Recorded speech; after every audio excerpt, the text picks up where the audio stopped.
Welcome to the YouTube channel Bangla মাধ্যমে পড়াশোনা। আজকের আমাদের বিশেষ আলোচনা সেটা হচ্ছে দশম শ্রেণীর লম্ববৃত্তাকার চোঙ এবং শঙ্কু। তো লম্ববৃত্তাকার চোঙ এইটা হচ্ছে আমাদের চোঙ আর এটা হচ্ছে আমাদের শঙ্কু। তো আমরা চোঙাকৃতি অনেক বস্তু দেখেছি, যেমন আমরা পেন্সিল দেখেছি, পেন দেখেছি, এগুলো যে নলটা হয় এটা অনেকটা চোঙের মতো দেখতে। এছাড়া আমরা জলের পাইপ এর একটা এক্সাম্পল পাই। শঙ্কুর এক্সাম্পলও আমরা দেখি, যেটা হচ্ছে বিয়েতে আমরা বরের টোপর দেখতে পাই। এছাড়া অনেক ছোটদের খেলনা হয়, টুপি হয়, যেগুলো কিনা আমাদের শঙ্কুর আকার হয়। তো এই শঙ্কুর নাম হচ্ছে কোণ, আর এটাকে বলা হয় সিলিন্ডার। ওকে, আজকে আমাদের পরিচয় হবে যে পরিমিতির বিষয়টা, সেটা হচ্ছে লম্ববৃত্তাকার চোঙ এবং শঙ্কুকে নিয়ে। চোঙ জিনিসটা কেমন দেখতে, আমি একদম প্রাথমিকভাবে চোঙের যে জ্যামিতিক ওর যে শেপ, এই শেপের বিভিন্ন যে সমস্ত এলিমেন্টগুলো রয়েছে সেগুলো আগে আমি বুঝিয়ে দিই। চোঙের উপর আর নিচে দুটো তল হয় বৃত্তাকার, বৃত্তাকার দুটো তল হয়। এখন দেখো, এই চোঙের নিচের যে বৃত্তাকার অংশটা রয়েছে, আমি যদি সাইড ভিউতে দেখাই তাহলে চোঙটা অনেকটা দেখতে এরকম এরকম একটা ভিউ। তো সাইড ভিউতে আমরা যদি এটাকে দেখি তাহলে আমরা দেখতে পাচ্ছি এটা এরকম না হয় এরকম হয়। তো এই অংশটা দেখো বৃত্তাকার অংশ। এই বৃত্তাকার অংশ তার ব্যাসার্ধ হচ্ছে স্মলার। এই স্মলারটাকে নিয়ে আমরা সিলিন্ডারের ব্যাসার্ধ ইন্ডিকেট করছি। এই একটা সেন্টার থেকে আরেকটা সেন্টারের যে লম্ব দূরত্ব, এটাকে বলা হচ্ছে উচ্চতা। এটাকে বলা হচ্ছে আমাদের চোঙের উচ্চতা। এখন ধরো চোঙের এখানে কটা তল রয়েছে, চোঙের মোট তল সংখ্যা আমাদের জানতে হবে। চোঙের মোট তল রয়েছে তিনটে তল রয়েছে, ঠিক আছে। এবার দেখো চোঙের এই যে তিনটে তল, একটা তল রয়েছে কি, দুটো তল রয়েছে বৃত্তাকার আর একটা রয়েছে পার্শ্বতল। এখন এই পার্শ্বতলের অংশটা কে আমরা পার্শ্বতলের ক্ষেত্রফলটা আমরা আগে বের করব। পার্শ্বতলের ক্ষেত্রফলের ফর্মুলা যেটা, সেটা হচ্ছে গিয়ে পার্শ্বতলের ক্ষেত্রফল। পার্শ্বতলের ক্ষেত্রফল স্বাভাবিকভাবেই আমরা বের করি যখন দুটো মুখ চোঙের খোলা থাকে। যেমন একটা পাইপের দেখবে দুটো মুখ খোলা। এখন যদি বলে পাইপের চারপাশে রং করতে হবে, তখন আমরা দেখবো শুধুমাত্র পাইপের এই পার্শ্বতলটা নিলেই আমাদের কাজ হয়ে যাচ্ছে, কারণ আমরা হাওয়ার উপর রং করতে পারবো না। তাহলে সেক্ষেত্রে আমরা পার্শ্বতলের ক্ষেত্রফল বার করি। পার্শ্বতলের ক্ষেত্রফলের ফর্মুলা হচ্ছে 2 পাই স্মলার ইন্টু এইচ। এইচটাকে বলা হচ্ছে উচ্চতা আর আরটাকে বলা হচ্ছে ব্যাসার্ধ বা রেডিয়াস। এইচটা হচ্ছে আমাদের হাইট আর আরটা হচ্ছে রেডিয়াস বা ব্যাসার্ধ। তাহলে পার্শ্বতলের ক্ষেত্রফল আমরা কখন বার করব সেটা জানলাম। সেটা হচ্ছে দুমুখ খোলা নলের জন্য আমরা পার্শ্বতলের ক্ষেত্রফল বার করব। এবার আমরা দেখব একমুখ খোলা নল, একমুখ খোলা চোঙের ক্ষেত্রফল। একমুখ খোলা চোঙের ক্ষেত্রফল বেসিক্যালি আমাদের ময়লার ড্রাম হয় কিছু, আমাদের গ্লাসও হয় এরকম চোঙাকৃতি। তাহলে তার যে ক্ষেত্রফল, তাহলে তার ক্ষেত্রে একটা পার্শ্বতল থাকে আর নিচে একটা বৃত্তাকার তল আটকানো থাকে, তাহলে উপরের দিকটা খোলা থাকে। তাহলে সেখানে আমাদের রং করা বা অন্য কিছু করার কোনো ব্যবস্থা থাকে না বা কোনো উপায়ও থাকে না। তাহলে সেক্ষেত্রে আমরা একমুখ খোলা নলের চোঙের জন্য যে ক্ষেত্রফলটা পাবো সেটা হচ্ছে পার্শ্বতলের ক্ষেত্রফল যোগ একটা বৃত্তের ক্ষেত্রফল। এই অংশটা একটা বৃত্ত, ধরো এই মুখটা আটকানো রয়েছে আর এই মুখটা খোলা রয়েছে, তাহলে পার্শ্বতলের ক্ষেত্রফল প্লাস বৃত্তের ক্ষেত্রফল, একটি বৃত্তের ক্ষেত্রফল। এটা আমরা পেলাম একমুখ খোলা চোঙের ক্ষেত্রফল। এবার আমরা যেটা পাবো সেটা হচ্ছে গিয়ে দুমুখী আটকানো, দুটো মুখী আটকানো। মানে ধরো কোনো বাক্স হতে পারে, চোঙাকৃতি বাক্স হতে পারে, বা কোনো ঢাকনা দেওয়া কোনো গ্লাস হতে পারে, বা টিফিন ক্যারিয়ার হতে পারে। তাহলে সেক্ষেত্রে দেখবো দুমুখ বদ্ধ চোঙের ক্ষেত্রফল, এটাকে আমরা বলতে পারি বা সমগ্র তলের ক্ষেত্রফল। সমগ্র তলের ক্ষেত্রফল সেটা আমরা কত পাবো, সেটা আমরা পাবো 2 পাই আর এইচ প্লাস 2 পাই আর স্কোয়ার। কারণ দুটো বৃত্তই তখন আমাদের কালার করতে হবে বা কোটিং করতে হবে, তাই তো। তাহলে সেক্ষেত্রে আমরা এই ক্ষেত্রফলটা সমগ্র তলের ক্ষেত্রফল পাবো। এবার যদি আমরা আয়তন বের করি, আয়তন কত হবে? আয়তনের ফর্মুলা যে কোনো ধরনের নলের ক্ষেত্রেই আয়তন, ধরো ভেতরে কতটা জল থাকতে পারে, দুমুখ খোলার ক্ষেত্রে কতটা জল পাস করতে পারে ওর মধ্যে, এক মুখ খোলার ক্ষেত্রেও যেমন জল কতটা থাকতে পারে বা কতটা মেটাল থাকতে পারে। যদি কোনো সলিড চোঙ হয়, ভেতরে তো পুরোটাই চোঙাকৃতি আর কি, আয়রন ধরো কোনো একটা লোহার তৈরি, তাহলে সম্পূর্ণ লোহাই থাকতে পারে। তাহলে সেক্ষেত্রে আয়তন আমরা বের করি যে কতটা পরিমাণ লোহা রয়েছে। এছাড়া যখন আমরা কোনো কিছু চোঙের কোনো একটা ভর মাপবো, ধরো প্রতি একক আয়তনের ভরটা আমাদের দেওয়া থাকলো, সেখান থেকে আমরা যখন ভর মাপবো তাহলে আমাদের কিন্তু আয়তন বের করতে হবে। তাহলে আয়তন বের করার ফর্মুলা হচ্ছে পাই আর স্কয়ার এইচ। চোঙের ক্ষেত্রে আয়তন বের করার এই ফর্মুলাটা আমাদের মানতে হবে। তাহলে চোঙের ক্ষেত্রে আমি যাবতীয় যা যা ফর্মুলা আমি করালাম, এবার আমাদের শঙ্কুর কিছু ফর্মুলাও আমি বলে দিই। শঙ্কুর ফর্মুলাগুলো যদি আমরা বলি, তো একটা শঙ্কুর ক্ষেত্রে আবার অন্য রকম থাকে। চোঙের ক্ষেত্রে আমি এটা দেখালাম, শঙ্কুর ক্ষেত্রে এটা হয়।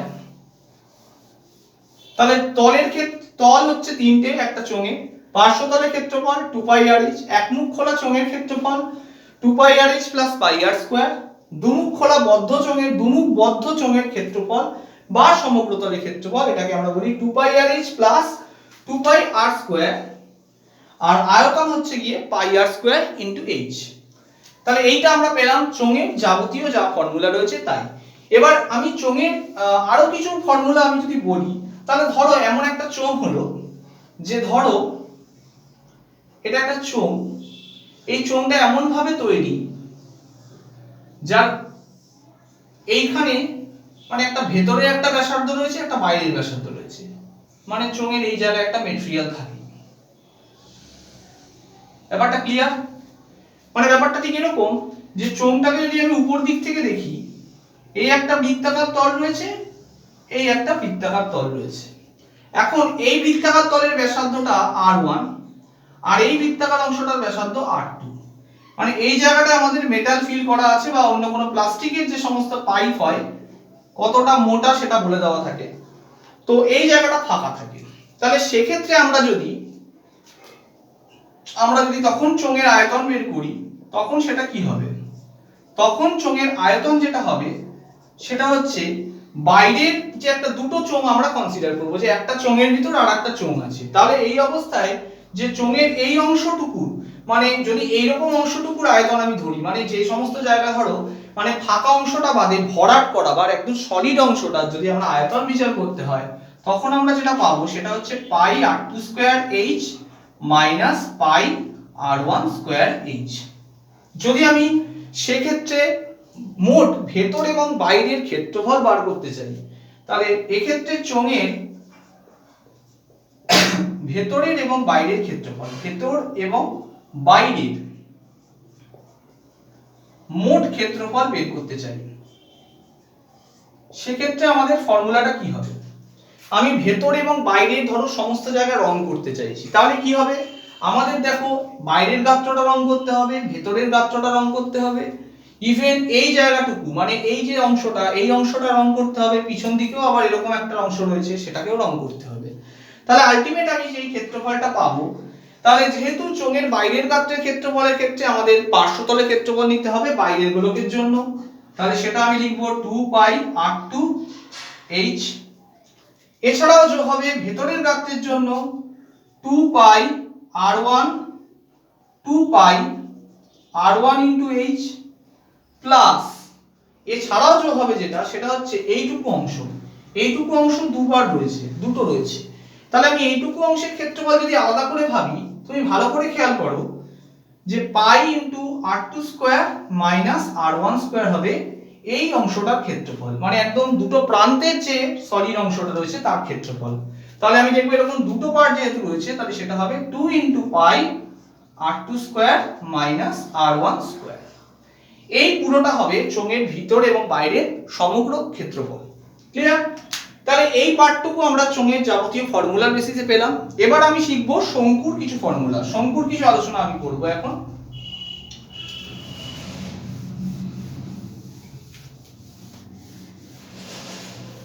এখন দেখো শঙ্কুর ক্ষেত্রে আমরা যেটা পাবো, শঙ্কু বেসিক্যালি কেমন দেখতে হয়?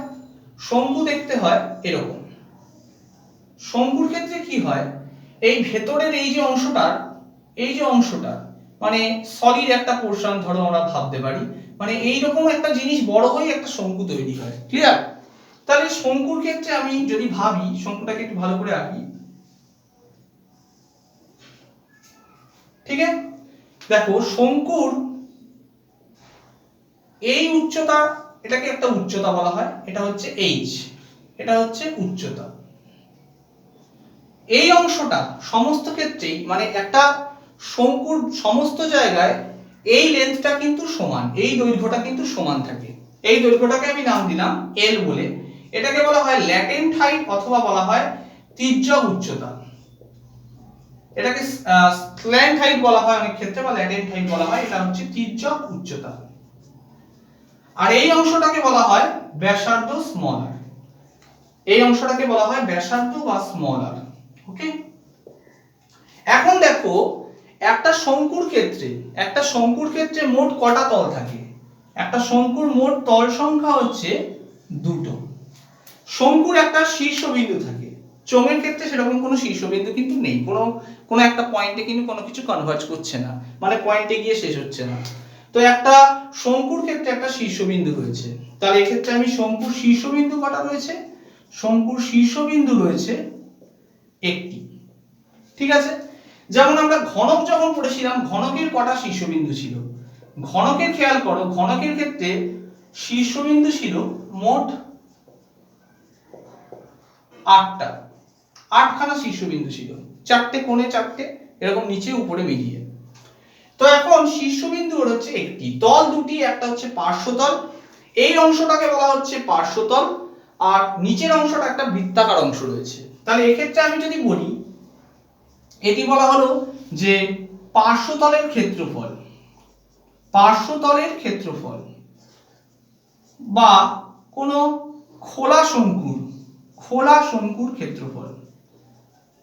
এটাকে ফাঁপাও বলতে পারি আমরা, ফাঁপা বলাটা ঠিক নয়, খোলা শঙ্কুর ক্ষেত্রফল। সেটা যদি আমরা লিখি, তাহলে এই ক্ষেত্রফলটাকে এইভাবে লেখা হয় যে পাই আর এল, এটা হচ্ছে শঙ্কুর পার্শ্বতলের ক্ষেত্রফল, হচ্ছে পাই আর এল। এখন যদি আমরা শঙ্কুর একটা মানে বদ্ধ শঙ্কু, মানে এই অংশটাও আটকানো, আগের ক্ষেত্রে এটা খোলা শঙ্কু ছিল, এই অংশটা খোলা ছিল, যেমন বরের টোপর হয়। তো বদ্ধ তলের ক্ষেত্রফল, বদ্ধ শঙ্কুর ক্ষেত্রফল যদি আমি ভাবি,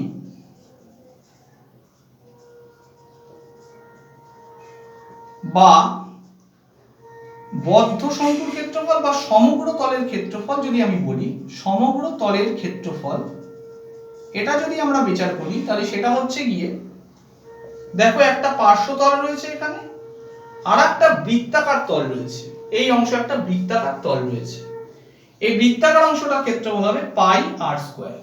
ওকে, এবার আসছি আমি শঙ্কুর আয়তন।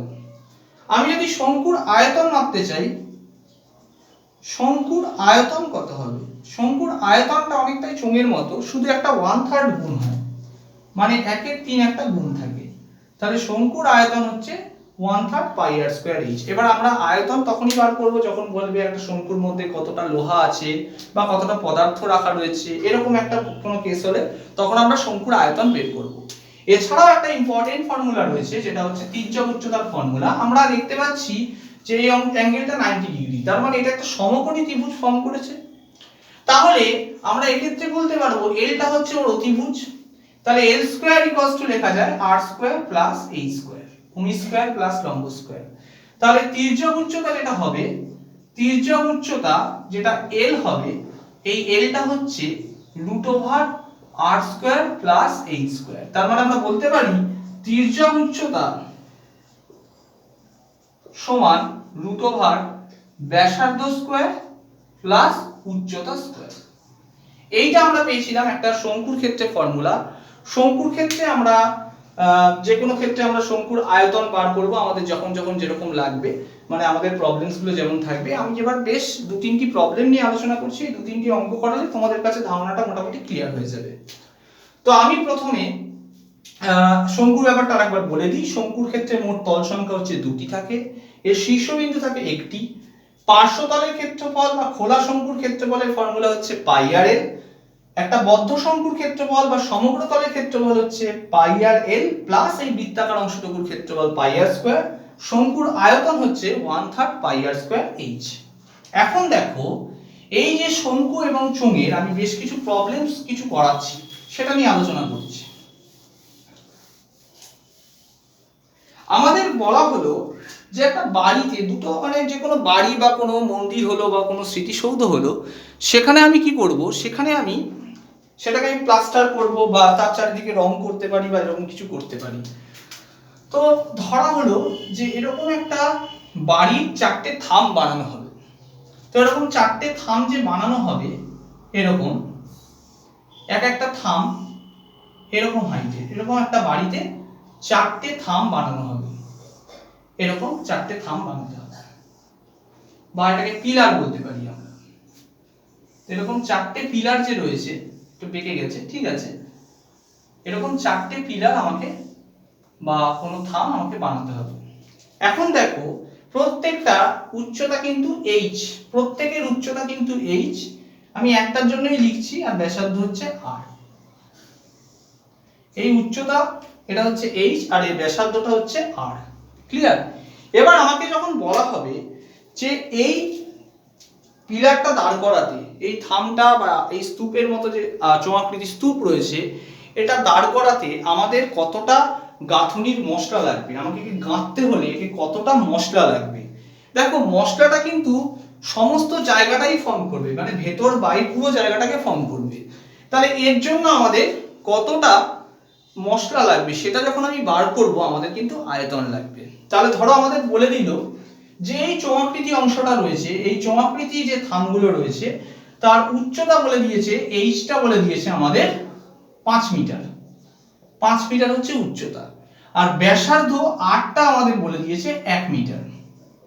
ঠিক আছে, তাহলে সেক্ষেত্রে আমাদের কতটা গাঁথুনির মশলা লাগবে সেটা আমি বের করতে চাইছি। তাহলে আমরা জানি যে এই গাঁথুনির মশলা কতটা লাগবে, মানে ভেতর বাইরে সবটাই। তাহলে সেক্ষেত্রে আমরা আয়তন বার করব। তাহলে এরকম একটি চোঙের আয়তন কত হবে, আগে আমি একটা চোঙের জন্য বার করি। একটি চোঙের আয়তন সেটা কত হচ্ছে, সেটা যদি আমি কমপ্লিটলি বের করি, তাহলে আমাদের ফর্মুলা আছে পাই আর স্কয়ার এইচ। পাই আর স্কয়ার এইচ, এটা আমি ক্যালকুলেট করি 22/7 ইন্টু 1 স্কয়ার ইন্টু 5 বর্গ মিটার, এই ঘন মিটার, যেহেতু আয়তন রয়েছে। তাহলে এটাকে আমি ক্যালকুলেট করলে পাবো 110/7 ঘন মিটার।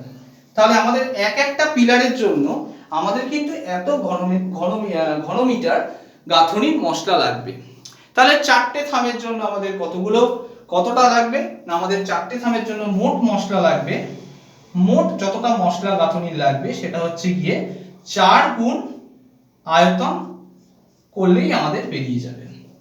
তারপর অনেক ক্ষেত্রে অনেক অঙ্কে বলে দেয় যে পার ঘনমিটারের জন্য এত টাকা খরচ হলো, 1 টাকা 2 টাকা 10 টাকা এরকম খরচা হলো। তাহলে আমরা কি করব, 4টে থামের জন্য যতটা মশলা প্রয়োজন সেটাকে আমাদের মানে এখানে কনভার্ট, আমাদের এখান থেকে গুণ করে যেটা বেরোবে আয়তন, টোটাল বেরোচ্ছে ধরো 440/7 ঘনমিটার। এবার যদি বলা হলো যে প্রতি ঘনমিটারের খরচ গাঁথুনি মশলার খরচ, সেটা বলা হবে 70 টাকা করে। তাহলে আমাদের মোট খরচ কত হবে, আমাদের মোট খরচ হবে 440/7 গুণ 70 টাকা। তাহলে এটা ক্যালকুলেট করলে আমরা দেখতে পাচ্ছি আমাদের খরচা হবে 4400 টাকা।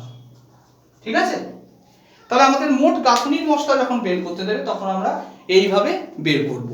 এখন আমাদের দেখো, এখন যদি আমাদের বলে দেয় যে এই চোঙের বাইরেটা রং করতে আমাদের কত খরচ হবে, যদি এইরকম চোঙাকৃতি অংশের বাইরেটা রং করতে হবে, রং করার ক্ষেত্রে কিন্তু আমাদের দেখো উপর নিচ রং করার দরকার নেই, কারণ ওখানে সিলিং এর সঙ্গে অ্যাটাচ হয়ে গেছে। তাহলে কোনো পিলারের ক্ষেত্রে মানে আমাদের কিছু বাস্তব কনসেপ্ট বা অভিজ্ঞতা কিন্তু আমাদের রাখতে হবে। তাহলে এইখানে আমাদের কিন্তু সবসময় পার্শ্বতলের ক্ষেত্রফল বের করলেই আমাদের বেরিয়ে যাবে, যাতে রং করা মানেই এখানে কিন্তু ক্ষেত্রফল, ভেতরে কি আছে আমার দেখার দরকার নেই, বাইরের টুকু রং করতে হবে। তার মানে সেক্ষেত্রে শুধু পার্শ্বতলের ক্ষেত্রফল বের করলেই আমাদের হয়ে যাবে। তাহলে আমরা এখানে বার করব পার্শ্বতলের ক্ষেত্রফল। তাহলে আয়তন আমরা কতটা গাঁথনির মশলার জন্য কত খরচ সেটা বেরিয়ে গেছে। এবার আমরা ধরো পার্শ্বতলের ক্ষেত্রফল বার করতে চাইছি। এই একই শঙ্কু, এই একই চোঙ রয়েছে, তার জন্য আমরা পার্শ্বতলের ক্ষেত্রফল বার করব। তাহলে এখানে লিখব একটি চোঙের পার্শ্বতলের ক্ষেত্রফল। আমাদের কিছু বাস্তব অভিজ্ঞতা লাগবে, আর অবশ্যই যেটা মাথায় রাখবে সেটা হচ্ছে মেট্রিক পদ্ধতিটা খুব ভালো করে জানতে হবে। মেট্রিক পদ্ধতিটা খুব ভালো করে জানতে হবে।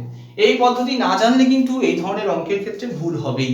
কারণ অনেক সময় দেখা যাবে যে দৈর্ঘ্য, আমাদের ধরো কোনো একটা ক্ষেত্রে আয়তনটা ডেসিমিটারে বের করতে হয়েছে, আর আমাদের প্রবলেমে ধরো দৈর্ঘ্য আর এই উচ্চতা আর ব্যাসার্ধটা মিটারে দিয়েছে, তো সেক্ষেত্রে কিন্তু আমাদের যদি ইউনিট ট্রান্সফরমেশনটা না করতে পারি আমাদের কিন্তু প্রবলেম হবে।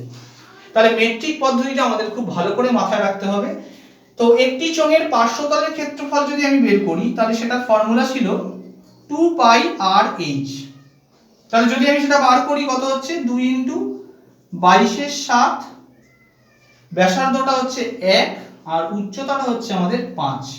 এটা যদি আমি ক্যালকুলেট করি এটা হচ্ছে 220/7 বর্গ মিটার।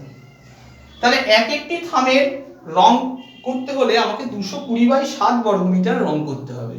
তাহলে এরকম 4টি চোঙের মোট রং করতে হবে।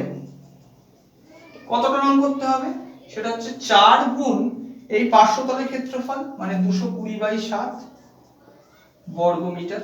তাহলে এটা যদি ক্যালকুলেট করি আমি পাবো 880/7 বর্গ মিটার। ক্লিয়ার? তাহলে আমরা চোঙের ক্ষেত্রে এরকম একটা প্রবলেম পেলাম। তো বইয়ের বেশ কিছু প্রবলেম রয়েছে, সেই প্রবলেমগুলো তোমরা সলভ করবে, চেষ্টা করবে। আমি চোঙের প্রবলেমগুলো আর একটা পর্বে আমি চোঙে আরো অনেক প্রবলেম আমি শেখাবো। এবার আমি লাস্ট যেটা আজকে আসছি সেটা হচ্ছে শঙ্কুর একটা আমি অঙ্ক করিয়ে দিচ্ছি। শঙ্কুর ক্ষেত্রে আমরা যদি করি তাহলে এই পার্টটা আমরা চোঙের ক্ষেত্রে করলাম। ধরো আমাদের বলা হলো যে একটা শঙ্কু আকৃতির টোপর বানাতে হবে। শঙ্কু আকৃতির টোপর বানাতে হবে, অথবা বলা হলো একটা শঙ্কু আকৃতির একটা কোনো ফানেল বানাতে হবে বা কোনো মগ বানাতে হবে। একটা শঙ্কু আকৃতির কোনো মগ বানাতে হলো, তাহলে সেই শঙ্কু আকৃতির মগটা দেখতে যদি আমি উল্টো করে আঁকি তাহলে এই শঙ্কু আকৃতির একটা মগ যার মধ্যে কোনো কিছু ভরা যায় এরকম একটা অংশ রয়েছে। অবশ্যই এটা ফাঁকা হবে, ঠিক আছে? ওর মধ্যে কতটা কি রাখা হবে না হবে, এই অংশটা ফাঁকা হবে, ঠিক আছে? এবার দেখো সেক্ষেত্রে যদি আমায় বলে যে এর উপর প্রতি বর্গ ডেসিমিতে 1.5 টাকা হিসেবে রং করতে কত খরচ হবে, রং করতে কত খরচ হবে। আর বলা হয়েছে যে এর মধ্যে কত আয়তনের জল রাখা যাবে, জল ভর্তি করা যাবে। জল বা অন্য কিছু হতে পারে, কত আয়তনে জল ভর্তি করা যাবে, এইটা আমাদের প্রশ্ন চেয়েছে। যেখানে বলে দেওয়া আছে যে এই শঙ্কুর একটা ব্যাসার্ধ দেওয়া আছে ধরো 3.5 ডেসিমিটার, আর এই উচ্চতাটা দেওয়া আছে ধরো 70 সেন্টিমিটার। এবারে আমি ব্যাখ্যাটা করব যে কেন ইউনিট ট্রান্সফরমেশনটা আমাদের দরকার, আমাদের মেট্রিক পদ্ধতি কেন শেখাটা দরকার। দেখো আমাদের বলে দিয়েছে যে প্রতি বর্গ ডেসিমিটার, তার মানে আমরা দেখতে পাচ্ছি যে অবশ্যই আমাদের ডেসিমিটারে সমস্ত কিছু বার করতে হবে। তাহলে এখানে দৈর্ঘ্যটা বা ব্যাসার্ধের দৈর্ঘ্য যেটা আছে সেটা আমাদের বলে দিয়েছে 3.5 ডেসিমিটার। এটা নিয়ে কোনো অসুবিধা নেই, এটা নিয়ে কোনো অসুবিধা নেই। কিন্তু আমাদের উচ্চতাটা দিয়েছে 70 সেন্টিমিটার। তাহলে আমি লিখছি এখানে যে r = 3.5 ডেসিমিটার। এটাকে আর কোনো কনভার্সন করার দরকার নেই। উচ্চতাটা রয়েছে 70 সেন্টিমিটার, তাহলে এটাকে আমি কনভার্ট করে আমি কি করব, সেন্টিমিটার থেকে ডেসিমিটার নিয়ে যাব। সেন্টি থেকে ডেসিতে আসতে গেলে আমাকে 10 ঘর পিছোতে হবে, মানে 1 ঘর পিছিয়ে আসলে আমি দেখতে পাবো সেখানে 60 ডেসিমিটার আসছে। তাহলে এই অবস্থায় আমি প্রথমে রং করতে চাইছি। রং করতে গেলে দেখতে পাচ্ছি শুধুমাত্র পার্শ্বতলটা রং করতে হবে, বাইরের তলটা ধরো রং করতে দিয়েছে, ভেতরের তলটা ধরো দেয়নি। তাহলে সেক্ষেত্রে আমরা শুধুমাত্র পার্শ্বতলের ক্ষেত্রফল বার করব। পার্শ্বতলের ক্ষেত্রফল। কিন্তু হ্যাঁ, পার্শ্বতলের ক্ষেত্রফল বের করতে গেলে আমাদের লাগবে পাই আর এল। তাহলে আমাদের এলটা তো বের করতে হবে আগে, এলটা তো আমরা জানি না। তাহলে এল বের করার একটা ফর্মুলা আছে, সেটা আমরা শিখিয়ে নিয়েছি, আগে দেখিয়ে দিয়েছি। এটা হচ্ছে আর স্কোয়ার প্লাস এইচ স্কোয়ার। তাহলে আমি লিখতে পারি কি 3.5 a স্কোয়ার প্লাস 7 স্কোয়ার। তাহলে এই অংশটা যদি আমি এইভাবে করি, খুব সহজে আমাদের ম্যাথমেটিক্সটা করতে হবে। তো এই পদ্ধতিগুলো কিন্তু জেনে নাও। 3.5 স্কোয়ার প্লাস এটাকে আমি লিখতে পারি 2 গুণ 3.5 a স্কোয়ার, তাই তো? তাহলে আমি এটাকে লিখতে পাচ্ছি কি রুট ওভার 3.5 a স্কোয়ার। এটা যদি আমি কমন না, আগে এটা 2 স্কোয়ার ইন্টু 3.5 a স্কোয়ার নিলাম।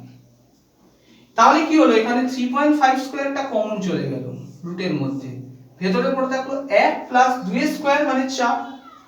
তাহলে আলটিমেট রেজাল্ট আমাদের হবে 3.5 ইন্টু রুট 5, 3.5 ইন্টু রুট 5। এবার ধরো এই 3.5 আর রুট 5 এটা আমরা পেয়েছি, রুট 5 এর মানটা যদি দেওয়া থাকে আমরা বের করে নিতে পারবো। তাহলে রুট 5 এর মানটা আমরা যদি বের নাও করতে পারি, আমরা এইভাবে বের করে নিতে পারি বর্গমূল করে। 2 দুগুণে 4, 1 0 0। তাহলে দেখতে পাচ্ছি এটা রাফলি 2.2 মতো আসছে। তাহলে আমরা দেখতে পাচ্ছি এই ক্ষেত্রে আমাদের যদি এল এর দৈর্ঘ্যটা কত হচ্ছে, এল এর দৈর্ঘ্যটা হচ্ছে 3.5 ইনটু, এখানে লিখছি l = 3.5 ইনটু 2.2। তাহলে এটা যদি ক্যালকুলেট করি আমরা দেখতে পাচ্ছি যে এটা আসবে 22 5 110 আর 1 এ 11, 22 3 66, 11 77। তাহলে এটা আসবে আমাদের 110 11 22 3 66 66 আর 7 70, 20 তে 700 আর 770, ঠিক আছে। তাহলে এটা রাফলি আসছে আমাদের, দেখো 7.70, ওকে, এরকম আসছে। তাহলে 7.70 এত বর্গ ডেসিমি। তাহলে কত খরচ হবে এটা আমরা বের করতে গেলে আমরা এর জায়গায় বসি, এটা বর্গ ডেসিমিটার আর ডেসিমিটারে বেরোবে। তাহলে এবার আমি যদি ফর্মুলায় বসাই তাহলে কত হচ্ছে 22 এর 7, আর এর মানটা কত আমাদের আছে 3.5, আর এটার মান বের হলো 7.7, ওকে। তাহলে আমরা এখানে যদি কাটাকুটি করি, পয়েন্টটা তুলে নিচে 10, এবার এই অংশটা গুণ করে আমরা যদি পাই 5 22 110, তাহলে এটা আমরা পাবো 77 ইনটু 11। 77 ইনটু 11 যদি করি,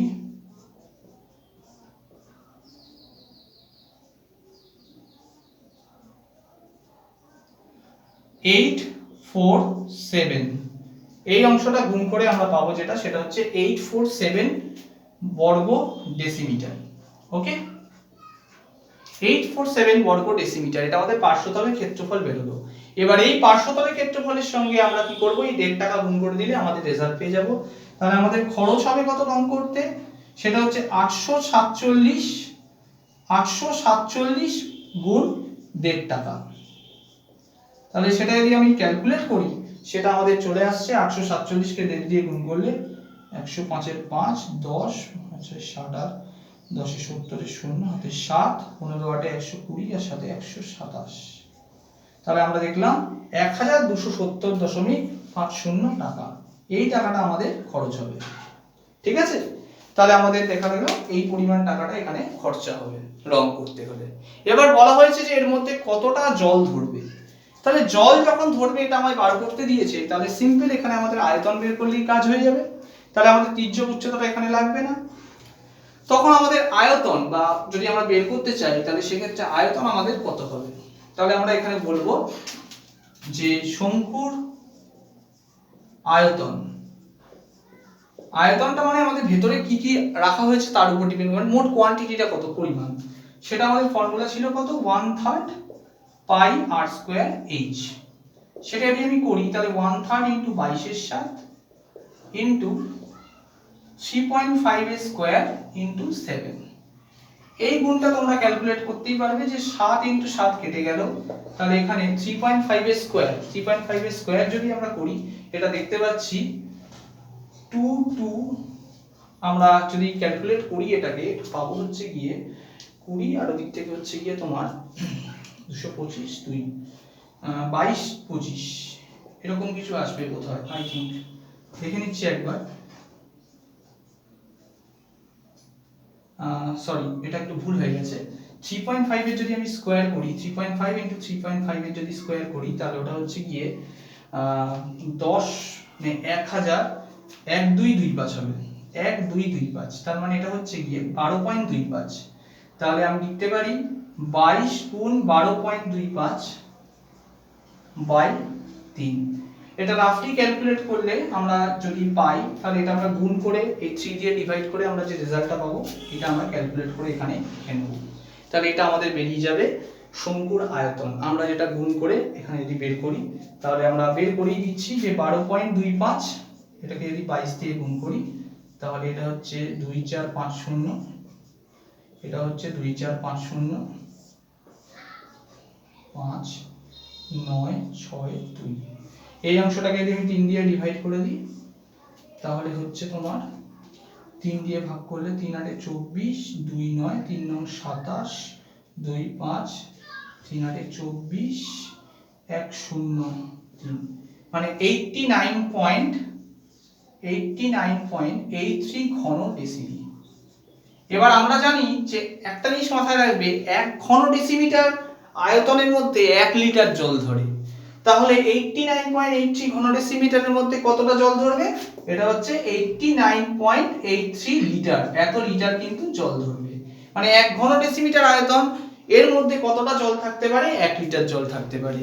তাহলে এইখানে আজকে আমরা যে শিখলাম, আজকে আমাদের যে আলোচনা হলো, এই আলোচনায় আমরা শিখলাম যে একটা শঙ্কু আকৃতি এবং চোঙাকৃতির ক্ষেত্রে কোনো বস্তুর ক্ষেত্রে আমরা কিভাবে আয়তন নির্ণয় করব, অন্যান্য কিছু নির্ণয় করব, এটা আমরা পেলাম। আমরা নেক্সট ভিডিওতে আমরা চোঙ আর শঙ্কুর আরো বিশদে আলোচনা করতে পারবো। তো আজকে এই পর্যন্তই থাক। তো সবাইকেই একটাই অনুরোধ, যেটা হচ্ছে গিয়ে এখন করোনার যা বিপর্যয় চলছে, সবাই অবশ্যই খুব সাবধানে থেকো। আর আমরা তোমাদের কাছে অনেক অনেক নতুন বিষয়, আমাদের যে সমস্ত পাঠ্য বিষয়ে আমরা সিলেবাসের সবটাই কমপ্লিট করার চেষ্টা করছি, যাতে তোমাদের পড়াশোনার ক্ষেত্রে কোনো ব্যাঘাত না ঘটে। তো সব কিছুর ক্ষেত্রেই আমরা হাতে হাত মিলিয়ে চলবো। তো আমাদের পরীক্ষাও ভালোভাবে দিতে হবে, তোমরা মন দিয়ে পড়াশোনা করো। আজকে এই পর্যন্তই থাকছে। নেক্সট ক্লাসে আমরা অন্যান্য কিছু নিয়ে আলোচনা করব। আমাদের চ্যানেলটিকে তোমরা অবশ্যই সাবস্ক্রাইব করে নিও, আর ভিডিওগুলি দেখার জন্য মানে পরপর ভিডিওগুলো দেখো, এবং কোনো কিছু বুঝতে অসুবিধা হলে আমাদেরকে কমেন্ট করে জানিও। আজকে এইটুকুই থাক।